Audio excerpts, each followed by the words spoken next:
तो ये हमारा हिस्ट्री का थर्ड चैप्टर का 7th नंबर वीडियो है। हम लोग का जो चैप्टर चल रहा था प्रतिरोध और विरोध, विशेषता और विश्लेषण, उसी का 7th नंबर वीडियो है। अगर आप लोगों ने अभी तक इस चैप्टर का 1 से लेकर 6 नंबर वीडियो में कोई मिस किया है या किसी वीडियो को नहीं देखा है, ठीक है, या कोई भी वीडियो नहीं देखा है तो जाके जल्दी से देख लीजिए, ठीक है, क्योंकि एक लास्ट वीडियो और आएगा 8 नंबर वीडियो, उसके बाद ये चैप्टर भी पूरी तरीके से खत्म हो जाएगा, ठीक है। तो अगर आप नहीं करेंगे तो आप पीछे छूट सकते हैं, जो आपको लास्ट में प्रॉब्लम करेगी। इसीलिए आप लोग भी क्या कीजिए, जाके जल्दी से जो वीडियो छोड़ के रखे हैं या कोई भी छोड़ के रखे हैं तो उसको जाके देख लीजिए, उसका नोट्स बना लीजिए, उसको अच्छी तरीके से याद कर लीजिए। उसके बाद हम लोग आगे बढ़ेंगे नेक्स्ट चैप्टर की तरफ, ठीक है। उसके लिए आप क्या कीजिए, इस वीडियो का डिस्क्रिप्शन खोलिए, वहाँ पे इस चैप्टर का प्लेलिस्ट का लिंक मिलेगा और जितने भी चैप्टर कंप्लीट हुए सबका प्लेलिस्ट का लिंक मिल जाएगा आपको, ठीक है। आपको जो कंप्लीट नहीं किया आप वहाँ से जाके कंप्लीट कर सकते हैं, नोट्स बना सकते हैं, याद कर सकते हैं, ठीक है।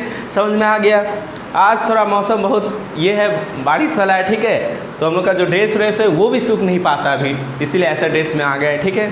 चलिए छोड़िए इस बातों को, ठीक है, इसमें क्या रखा है। अभी हम लोग को टॉपिक पढ़ना क्या है, ठीक है। तो आज हम लोग पढ़ेंगे सन्यासी फकीर विद्रोह और पागलपंथी विद्रोह। सन्यासी फकीर विद्रोह क्या है उसके बारे में डिटेल में पढ़ेंगे, और हम लोग का जो पागलपंथी विद्रोह वो क्या है उसके बारे में डिटेल पढ़ेंगे, और जो 8th नंबर वीडियो आएगा उसमें बहावी आंदोलन, फराजी आंदोलन पढ़ लेंगे। उसके बाद ये चैप्टर भी क्या हो जाएगा, पूरी तरीके से समाप्त हो जाएगा। इसलिए आप लोग भी क्या कीजिए, अच्छे से नोट्स बनाइए, उसको याद करिए, जो भी आपका डाउट है हमें कमेंट में बोलिए, ठीक है, हम लोग उसको अच्छी तरीके से सॉल्व करने की कोशिश करेंगे, ठीक है।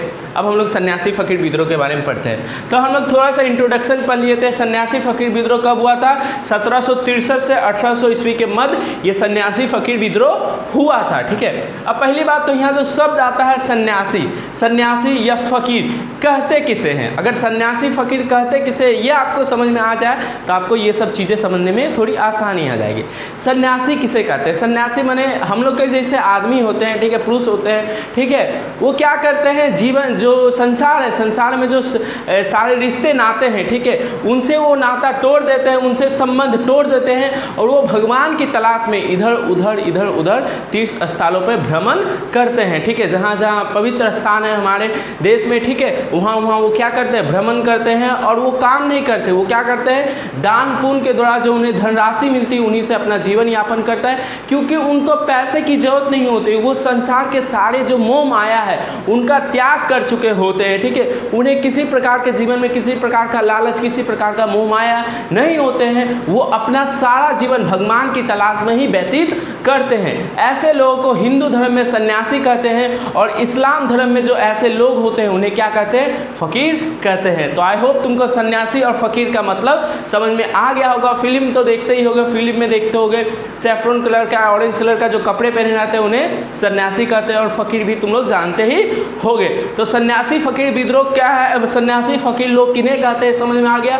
हमारे तुम्हारे जैसे ही आदमी होते हैं, लेकिन जीवन में वो क्या करते हैं, सारे मोह माया, सारे रिश्ते नाते, सारा लालच जो एक मनुष्य को इन सांसारिक मोह माया से बांध के रखते हैं उसको वो तोड़ देते हैं, और वो भगवान की तलाश में इधर उधर भ्रमण करते रहते हैं तीर्थ स्थलों पे। उन्हीं लोगों को हम क्या बोलते हैं, सन्यासी कहते हैं। और वो लोग क्या करते हैं, दान पुण्य के द्वारा जो धनराशि मिलती है उसी से अपना गुजर बसर करते हैं, उनको पैसे की कोई लालसा नहीं होती है, ठीक है। अब हम लोग सन्यासी फकीर विद्रोह के बारे में पढ़ते हैं। तो परिचय देखिए, सन 1763 ईस्वी के आसपास बंगाल के मुर्शिदाबाद, तुम लोग जानते हो बंगाल का मुर्शिदाबाद जिला, ठीक है, और जलपाईगुड़ी में रहने वाले सन्यासी और फकीरों ने ब्रिटिश ईस्ट इंडिया कंपनी, अंग्रेजों द्वारा जो चलाई जाने वाली कंपनी थी ब्रिटिश ईस्ट इंडिया कंपनी के खिलाफ मिलकर विद्रोह कर दिया, जिसे हम लोग सन्यासी फकीर विद्रोह के नाम से जानते हैं। तो ठीक है, तो सन्यासी फकीर किसे कहते हैं, जो मुर्शिदाबाद है या जलपाईगुड़ी विभाग के जो सन्यासी लोग, फकीर लोग थे,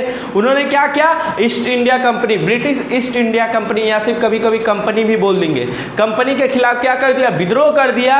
उन्हें हम लोग क्या बोलते हैं, उसी विद्रोह को हम क्या बोलते हैं, सन्यासी फकीर विद्रोह। याद रखना, सन्यासी फकीर विद्रोह कब हुआ था, 1763 से 1800 ईस्वी के मध्य हुआ था। इसके बाद भी हुआ था लेकिन हमको पढ़ना नहीं है, ये मेन यहाँ दब गया था, विद्रोह जो था यहाँ दब गया था, थोड़ा बहुत चलता रहा, उतना हम लोग को पढ़ना नहीं है। मेन हम लोग को याद करने का जरूरत क्या है, सन्यासी फकीर विद्रोह 1763 से 1800 ईस्वी के मध्य हुआ था, ठीक है।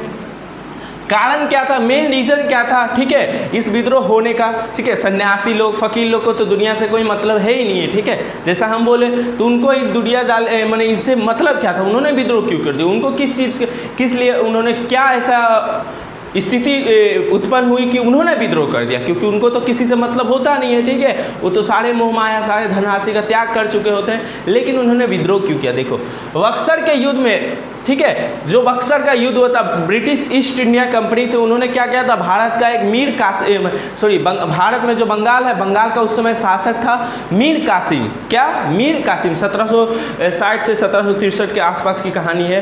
भारत में जो बंगाल है, ठीक है, बंगाल जो कस्बा है या अभी बोलो राज्य है, उसमें उसका जो शासक था वो कौन था, मीर कासिम, ठीक है। तो मीर कासिम और ईस्ट इंडिया कंपनी, जो अंग्रेजों द्वारा चलाई गई ईस्ट इंडिया कंपनी, तो उसके बीच जो युद्ध हुआ था उसी को बोलते हैं बक्सर का युद्ध। क्या बोलते हैं, बक्सर का युद्ध। तो देखो बक्सर के युद्ध में ईस्ट इंडिया कंपनी ने बंगाल के शासक मीर कासिम, क्या है यहाँ पे, मीर कासिम, याद रखना, बंगाल का शासक कौन था, मीर कासिम, को परास्त कर दिया। परास्त कर दिया मतलब हरा दिया। तब बंगाल पर ईस्ट इंडिया कंपनी का शासन स्थापित हो गया। अब बंगाल पे किसका शासन हो गया, अब बंगाल का राजा कौन बन गया, ईस्ट इंडिया कंपनी। मतलब बंगाल पर जितने भी नियम कानून चलेंगे वो किनके चलेंगे, ईस्ट इंडिया कंपनी के चलेंगे। बक्सर के युद्ध के पहले किसका चलता था, मीर कासिम का चलता था। ये बंगाल का शासक था, इसका राज यहाँ पे चलता था, ठीक है। ईस्ट इंडिया कंपनी ने यहाँ कर वसूलना आरंभ कर दिया। अब ये यहाँ का शासक कौन बन गया, ईस्ट इंडिया कंपनी। तो इन्होंने क्या किया, कर वसूलना, कर मतलब टैक्स, तुम लोग को पहले भी बता दें, कर मतलब टैक्स वसूलना आरंभ कर दिया। तो क्या भैया, जो मीर कासिम थे वो बंगाल में टैक्स नहीं वसूलते थे, वो भी वसूलते थे, लेकिन वो कम वसूलते थे। अंग्रेज मनमानी टैक्स वसूलने लगे, ठीक है।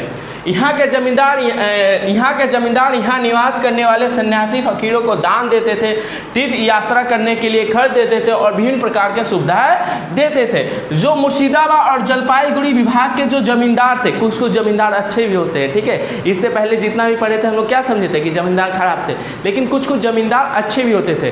तो यहाँ जलपाईगुड़ी विभाग, मुर्शिदाबाद का जो जमींदार वर्ग था, वो लोग क्या करता, उनके पास धनराशि अधिक था, तो वो लोग क्या करते थे, जो यहाँ निवास करने वाला या तीर्थ स्थल में जाने वाले जो सन्यासी होते थे, फकीर होते थे, उनको क्या करते, दान देते थे, उनको पैसे देते थे, कपड़े देते थे, खाने के लिए सामान देते थे, या कोई रहने के लिए स्थान भी दिया करते थे। तो ये सब क्या करते थे, यहाँ के जमींदार लोग दान पुण्य का कार्य करते थे, विभिन्न प्रकार की सुविधाएं सन्यासियों को देते थे। कौन देते थे, बंगाल के जो जमींदार थे वो लोग देते थे, ठीक है। लेकिन जब कंपनी ने कर बढ़ा दिया तो जमींदारों ने सन्यासी और फकीरों को दान देना बंद कर दिया। अब लेकिन ये सब कब देते थे, जब उनके पास पैसा रहेगा, बहुत ज़्यादा पैसा रहेगा तो थोड़ा बहुत दान कर देते थे। लेकिन जब बंगाल में किसका, ईस्ट इंडिया कंपनी का शासन आ गया, तो जो ईस्ट इंडिया कंपनी ने, उन्होंने क्या किया कि जमींदारों पे बहुत ज़्यादा टैक्स लगा दिया। अब बहुत ज़्यादा टैक्स लगा दिया तो हम दान पुण्य करेंगे, नहीं करेंगे। तो उसी प्रकार जमींदारों ने भी सन्यासी और फकीरों को दान देना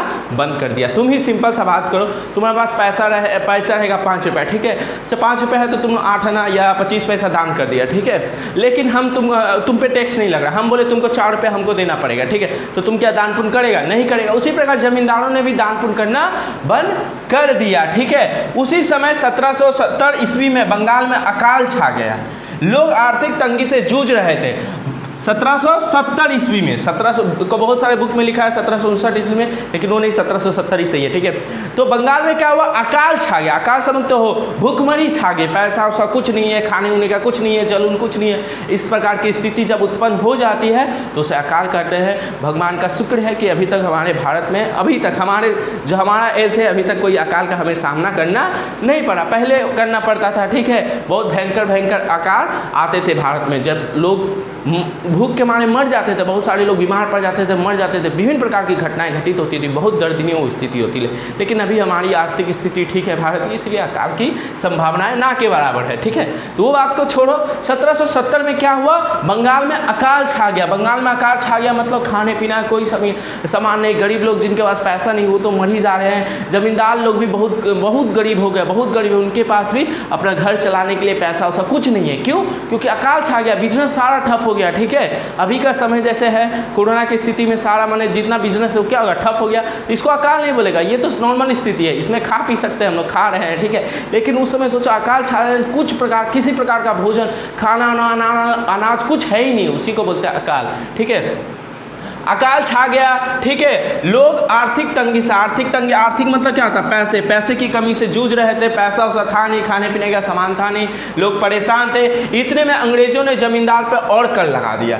अब इस स्थिति में अंग्रेजों ने क्या किया, अंग्रेजों ने जमींदारों पे और कर लगा दिया। पहले तो जमींदार चलो भाई खेती उती होता था तो टैक्स दे देंगे तो चलता है, ठीक है। लेकिन जब अकाल छा गया है और अकाल में और तुम टैक्स लगा दो, पैसा हो नहीं रहा है, तुम पैसा कुछ कमाई हो नहीं रहा, हम बोले 500 रुपये वहाँ जमा दो, तो ऐसा होगा नहीं ना। तो इसी प्रकार अंग्रेजों ने क्या किया, और कर लगा दिया, लगाकर उनकी ज़मीनें हड़पने लगे। अंग्रेजों ने आइडिया लगाया कि और टैक्स लगा देंगे, और जमींदारों के पास अभी तो कुछ धनराशि है नहीं कि हमें दे टैक्स के रूप में, तो उन्होंने क्या किया, और कर लगा दिया। और जो जमींदार नहीं दे पाते थे, क्योंकि किसी वक्त तो पैसा है नहीं, अकाल छा गया, कोई काम हो नहीं, पैसा है नहीं, ठीक है, तो क्या करते थे, वो जाके उनकी ज़मीन हड़प लेते थे। क्यों? क्योंकि तुम टैक्स नहीं दिया है, तुम्हारा ज़मीन हम क्या करेंगे, हड़प लेंगे। तो ये आइडिया उन्होंने लगाया, ठीक है। और सरकार अपना कर राशि वसूलने के लिए तीर्थ स्थानों पर जाने पर भी कर लगा दिया, ठीक है। और सरकार ने क्या किया, उस समय अकाल छा गया। अकाल में तो टैक्स, सरकार को जितना टैक्स मिलता था वो टैक्स तो मिल नहीं पा रहा। क्यों? क्योंकि जमींदारों के पास सरकार को देने के लिए पैसा वैसा है नहीं। तो सरकार ने और दिमाग लगाया, उन्होंने क्या किया, अब देखो कितना भी अकाल छा जाए, कितना भी मैंने तीर्थ स्थल या पूजा पाठ करना तो हम लोग नहीं छोड़ेंगे, ठीक है। तो उन्होंने क्या किया, सन्यासी या फकीरों ने क्या किया, सन्यासी या फकीरों को देखा कि ये लोग तो तीर्थ स्थल पे जा रहे हैं, तो सरकार ने क्या किया, तीर्थ स्थल पे जाने पे भी कर लगा दिया। मतलब समझो, ध्यान से समझो इसको, कितना गंभीर बात है। तुम मंदिर जाते हो या मस्जिद जाते हो, ठीक है, हम बोले कि तुम मंदिर या मस्जिद जा रहा है, इस रास्ते से जा रहा है ना, ये मेरे क्षेत्र में आता है, तुम यहाँ से गुजरेगा तो तुमको 500 रुपये टैक्स देना पड़ेगा।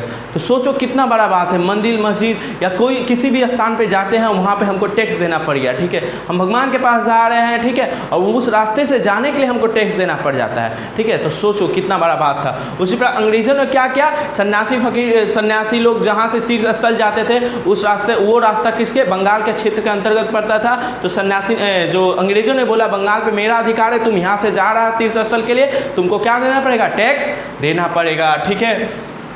और सरकार अपना कर राशि वसूलने के 30 स्थानों पर जाने पर भी कर लगा दिया, जिससे असंतुष्ट होकर सन्यासियों ने विद्रोह कर दिया, जिनका समर्थन जमींदारों और फकीरों ने भी किया, ठीक है। समझ में आया, जिनका, अब देखो तुम ही सोचो, सन्यासियों पे जिनके पास पैसा वैसा है नहीं, जमींदारों के द्वारा पैसा मिलता था, दान पुण्य मिलता था, तो उनका काम चलता था, ठीक है। वो लोग तो काम उन करते नहीं थे, वो तो संसारिक मोह माया को छोड़ के भ्रमण करते थे, ठीक है। जमींदार को दान पुण्य देते तो उनका रोजी रोटी चलता था। लेकिन जमींदार तो टैक्स बढ़ा दिया, तो जमींदार भी पैसा देना बंद कर दिए, ठीक है। और इन पे टैक्स लगा दिया। अब इनके पास पैसा है नहीं, अब इनको क्या करना है, तीर्थ स्थल पे तो जाना ही है, या फिर अपने धार्मिक स्थल पे जाना है। तो इन्होंने क्या किया, सरकार की इस नीति से ये क्या हो गया, असंतुष्ट हो गए, नाखुश हो गए, और उन्होंने क्या कर दिया, विद्रोह कर दिया। इसमें सिर्फ सन्यासी लोग शामिल नहीं थे, जो जमींदार लोग, जिन पे टैक्स बढ़ गया, जिनकी जमीनें छीन ली गई, वो भी आके सन्यासियों के साथ मिल गए। जो फकीर लोग थे वो भी आके सन्यासियों के साथ मिल गए। जो गरीब मजदूर लोग थे वो भी आके सन्यासियों के साथ मिल गए। जो गरीब किसान थे वो लोग भी आके सन्यासियों के साथ मिल गए। तो सन्यासी फकीर विद्रोह में सिर्फ सन्यासी नहीं थे, ये लोग भी शामिल थे, ठीक है। समझ में आ गया। नेतृत्व किन्होंने किया, मजनू शाह, मेन लीडर अगर पूछेगा किन्होंने सन्यासी फकीर विद्रोह का नेतृत्व किन्होंने आरंभ किया, तो मजनू शाह, चिराग अली, भवानी पाठक, ठीक है। भवानी पाठक बहुत पूछता है, भवानी पाठक किस विद्रोह से शुरू हुए थे, तो सन्यासी फकीर विद्रोह। देवी चौधरानी, मूसा शाह और अन्य इस विद्रोह के नेता थे। ये लोग 5 नाम याद कर लेना, काफ़ी है, ठीक है। ये लोग क्या होते हैं, इस विद्रोह के नेता थे। इनके नेतृत्व में लोगों ने सरकारी कार्यालय पर हमला कर दिया। अंग्रेजी सेना के साथ, अंग्रेजी सेना से सशस्त्र, मतलब शस्त्र के साथ युद्ध किया। वारेन हेस्टिंग, याद रखना, इस समय बंगाल का गवर्नर कौन था, वारेन हेस्टिंग, ठीक है, हेस्टिंग। वारेन हेस्टिंग ने अपने अंग्रेजी सेना के माध्यम से 1800 तक इस विद्रोह को दबा दिया। इसके पास क्या था, अंग्रेजी सेना था, उसके पास दल था, शक्ति था, अस्त्र शस्त्र था, ठीक है। उसके माध्यम से वारेन हेस्टिंग जो बंगाल का उस समय गवर्नर था, उन्होंने क्या किया, सन्यासी फकीर जो लोग थे उनको दबा दिया, उनकी आवाज़ को दबा दिया, ठीक है। ये हुआ सन्यासी फकीर विद्रोह। आई होप तुमको समझ में आया होगा, ठीक है। अब देखो मेन इंपॉर्टेंट पॉइंट ये है, स्टार, जिसमें स्टार बना लिया है, ठीक है। क्या है, ध्रुव तारा है, ठीक है, पुच्छल तारा नहीं है, ठीक है। ये कौन सा तारा है, ध्रुव तारा है, ठीक है। ये तुम्हें रास्ता दिखाएगा 1 मार्क्स के लिए, ठीक है। देखो इसको, बंकिम चंद्र चटर्जी, इसको 4th चैप्टर में और डिटेल में पढ़ना, हम यहाँ पे लिखा था। बंकिम चंद्र चटर्जी एक बंगाली साहित्यकार थे जो वही लिखते थे, ठीक है। उन्होंने एक उपन्यास लिखा, बंकिम चंद्र चटर्जी ने क्या लिखा है, एक उपन्यास लिखा जिनका नाम था आनंद मठ। ये 4th चैप्टर में आनंद मठ बंकिम चंद्र चटर्जी के बारे में डिटेल में पढ़ना है, इसलिए टेंशन मत लेना। आनंद मठ जो आधारित है सन्यासी फकीर विद्रोह पर आधारित है। आनंद मठ जो लिखना आरंभ किया इसी विद्रोह को देख कर, इसी विद्रोह से प्रेरणा लेके बंकिम चंद्र चटर्जी ने एक उपन्यास लिखा जिसका नाम दिया आनंद मठ, ठीक है। आनंद मठ की बात खासियत क्या है, ठीक है, इसमें सन्यासी फकीर विद्रोह के बारे में लिखा, इससे प्रेरणा लेकर उन्होंने लिखना आरंभ किया। तो इसके बारे में सन्यासी फकीर विद्रोह जो हुआ था 1763 से 1800 ईस्वी के मध्य, उसके बारे में आनंद मठ में हमारा जिक्र मिलता है। और आनंद मठ में वंदे मातरम नामक एक गीत है। वंदे मातरम, तुम लोग जानते हो वंदे मातरम क्या है? शायद ही मैंने अधिकतर मैक्सिमम बच्चों को पता भी नहीं होगा वंदे मातरम है क्या। वंदे मातरम भारत का राष्ट्रीय गीत है भैया। राष्ट्रीय गीत तो जन गण मन है नहीं, राष्ट्रीय गीत जन गण मन नहीं है, हमारा राष्ट्रीय गान नेशनल एंथम जन गण मन है, ठीक है। लेकिन हमारा राष्ट्रीय गीत क्या है? वंदे मातरम, ठीक है, वंदे मातरम। समझ में आया ना, याद रखना, राष्ट्रीय गीत क्या है? वंदे मातरम। और राष्ट्रीय गान क्या है हमारा? जन गण मन, ठीक है। 15 अगस्त आ रहा है, तुम याद कर लो, ठीक है। स्कूल में रहते थे तो हम लोग याद करते थे, ठीक है। तो याद रखा, बंकिम चंद्र चटर्जी ने एक उपन्यास लिखा जिसका जो किस पे आनंद मठ, जिसका नाम क्या था? आनंद मठ। इसके बारे में 4th चैप्टर में डिटेल में पढ़ेंगे। जो सन्यासी फकीर विद्रोह पर आधारित था, इसी से प्रेरणा, इस विद्रोह से प्रेरणा लेकर इसी के बारे में आनंद मठ में उन्होंने लिखा। और वंदे मातरम, उसमें क्या खासियत थी? उसमें वंदे मातरम नामक एक गीत था जो भारत का राष्ट्रीय गीत बन गया। भारत का क्या बन गया? राष्ट्रीय गीत बन गया, ठीक है। तो पूछेगा भारत का राष्ट्रीय गीत किस पुस्तक से ली गई है? तो आनंद मठ। आनंद मठ के रचयिता कौन है? बंकिम चंद्र चटर्जी। सन्यासी फकीर विद्रोह का जिक्र किस पुस्तक में मिलता है? तो आनंद मठ में मिलता है। याद रहेगा, इतना चीज़ याद रहेगा ना। वंदे मातरम हमारा क्या है? राष्ट्रीय गीत है। राष्ट्रीय गान क्या है? जन गण मन। इस चीज़ को याद रखना, ठीक है। तो ये हमारा सन्यासी फकीर विद्रोह यहाँ खत्म हुआ, ठीक है। इसको नोट डाउन करो। उसके बाद पागलपंथी विद्रोह कराते हैं, पहले इसको नोट डाउन करो। अब देखो हम लोग आज का दूसरा जो टॉपिक है हम लोग का क्या? पागलपंथी विद्रोह। पागलपंथी विद्रोह किसे कहते हैं? तो जैसा कि आप लोगों को पता है, पागलपंथी विद्रोह जो हुआ था कब हुआ था? हम लोग के सिलेबस में दिया 1825 से 1827 तक, ये हम लोग के सिलेबस में दिया है। एक्चुअली में हम लोग के सिलेबस में जो दिया है वो बहुत कम है, ठीक है। एक्चुअली में जो पागलपंथी विद्रोह आरंभ हुआ था वो 1813 ईस्वी के आसपास आरंभ हुआ था और 1833 ईस्वी के आसपास तक चला था। यहाँ तक विद्रोह समाप्त हो गया। तो इतना हम लोग को पढ़ना नहीं है, क्योंकि हम लोग का जो बंगाल में हुआ था मेन उसी के बारे में पढ़ना है, ठीक है। तो हम लोग को अगर किताब में अगर पूछेगा, ठीक है, एग्जाम में पूछेगा कि पागलपंथी विद्रोह कब हुआ था, तो हम लोग लिखेंगे 1825 से 1827 के आसपास ही लिखेंगे, ठीक है।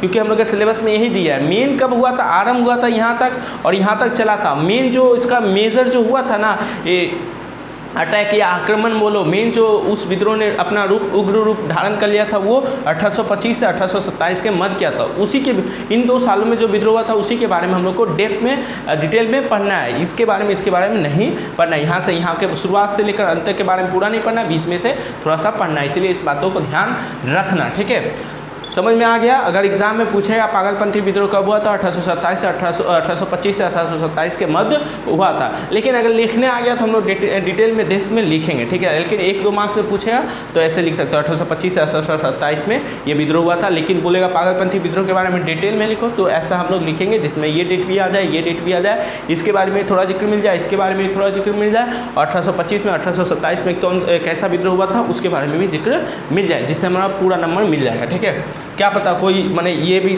थोड़ा जानना चाहे, कोई जो टीचर होते हैं ये भी थोड़ा जानना चाहे कि इतना में कब कैसे आरंभ हुआ था, कैसे समाप्त हुआ, तो उसके बारे में हम लोग डिटेल में लिख देंगे, जिससे आपका पूरा नंबर कटेगा ही नहीं, ठीक है। और अगर MCQ में पूछा तो आप ये डेट पढ़िएगा। भारत के उत्तर पूर्व हिस्से में, उत्तर पूर्व मतलब बंगाल असम इस टाइप का जो हिस्सा है, ठीक है, बंगाल असम जो वाला हिस्सा उसको भी बोलते हैं उत्तर पूर्व हिस्सा, ठीक है। भारत का जो बंगाल या असम इस इधर का जो हिस्सा है, हम लोग जिस क्षेत्र में रहता है, ठीक है, उधर के हिस्से को उत्तर पूर्व हिस्सा बोलते हैं। हिस्से में करमशाह एक आदमी था, ठीक है। करमशाह क्या था? एक आदमी था मैंने करमशाह क्या था? एक धार्मिक आदमी था, धर्म से संबंधित कोई आदमी था, इस्लाम धर्म से संबंधित कोई आदमी था।